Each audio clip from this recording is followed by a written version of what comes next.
Donc, la cinématique dit point matériel avec changement de référentiel. Donc, comme quelques définitions, la position du point matériel. Donc, la position d'une particule M et sa trace dans un repère au cours du temps. Donc, on peut dire autrement, la position du point matériel peut être définie au cours du temps en fonction du vecteur position OM. Voilà. Donc, la position d'un point matériel dans un référentiel ROX, Y, Z, avec I, le vecteur unitaire de vecteur position ON. Voilà, un repère O, X, Y, Z. Voilà le point M. Et bien sûr, ça c'est OM avec le vecteur unitaire A. Donc, ce point M parcourt la trajectoire C. Voilà la trajectoire C. Et à chaque instant, sa position est repérée par ces coordonnées X, Y, Z avec OM est égal à bien sûr X, Y et bien sûr Z, selon bien sûr EGK. Son rayon vecteur OM, c'est le modèle de OM fois I fois U. Alors c'est R de T, c'est le rayon, fois I, qui est égal bien sûr le modèle R racine carrée de X au carré, Y au carré, plus Z au carré fois I, avec I le vecteur unitaire de vecteur position OM. On va écrire bien sûr U est égal à OM divisé par son modèle, c'est le vecteur unitaire de la direction du vecteur position OM. Alors, quelques définitions bien sûr et de généralité. Donc, vecteur vitesse d'un point matériel, commençons par la vitesse moyenne Vm de M par rapport à R, soit un point matériel décrivant une trajectoire C dans un référentiel R. Le point matériel occupe la position M à l'instant T et la position M' à l'instant T' est égal à T plus delta T. La vitesse moyenne sur l'intervalle de temps comprise entre T et T plus delta T est égale au déplacement par unité de temps.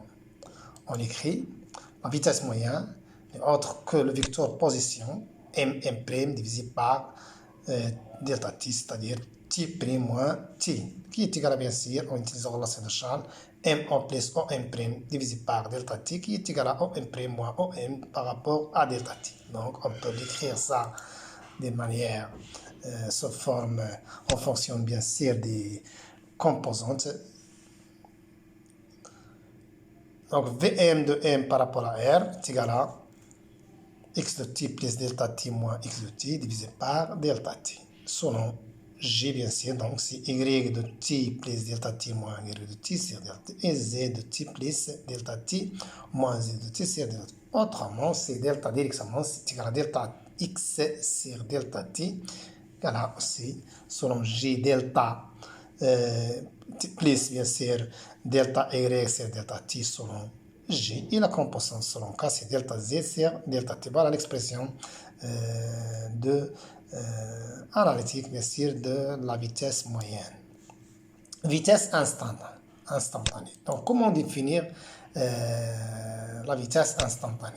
Donc le vecteur vitesse instantanée de M par rapport au référentiel R à un instant t est obtenu en prenant la limite de delta t tend vers 0 dans la définition de la vitesse moyenne. C'est-à-dire que les points M et M' sont infiniment proches l'un de l'autre. Et vitesse moyenne de M par rapport à R, c'est la limite lorsque delta t tend vers 0 de M' delta t, donc directement est égal à la dérivée de vecteur position M par rapport à dt.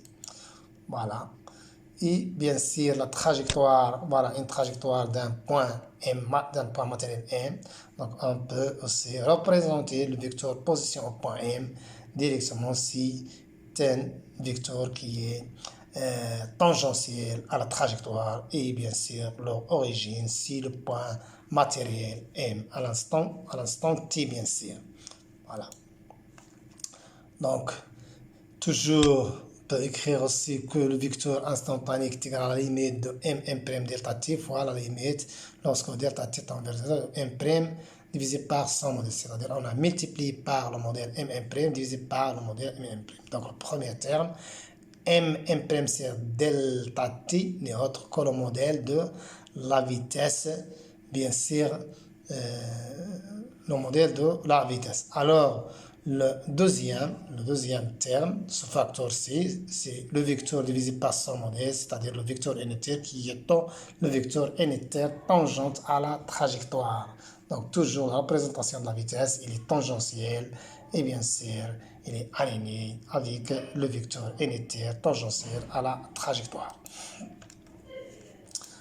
Voilà, donc V de M est égal à V de M fois tau, c'est le vecteur vitesse tangent à la trajectoire. Donc, en chaque point de la courbe, le vecteur vitesse est tangent à la courbe. Il indique la direction du déplacement. Le sens des vecteurs vitesse indique le sens du mouvement du mobile. Et bien sûr, la norme du vecteur vitesse indique la longueur parcourue par unité de temps. Voilà. Vecteur accélération, c'est la même manière.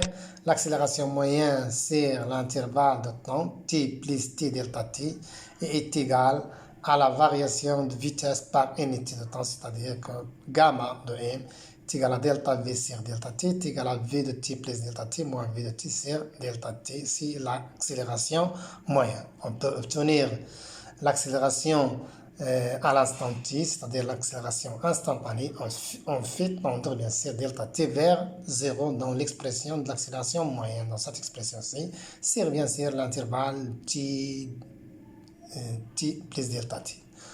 Donc gamma moyen instantané plutôt, gamma instantané, c'est la limite lorsque delta t tend vers 0 de delta de v sur delta t. Donc on peut écrire finalement qui est égal à dv sur dt. Donc gamma instantané n'est autre que la dérivée de la vitesse instantanée par rapport au temps. Voilà. On écrit aussi que gamma instantané est égal à dv sur dt est égal à d au carré om sur dt au carré par rapport à r.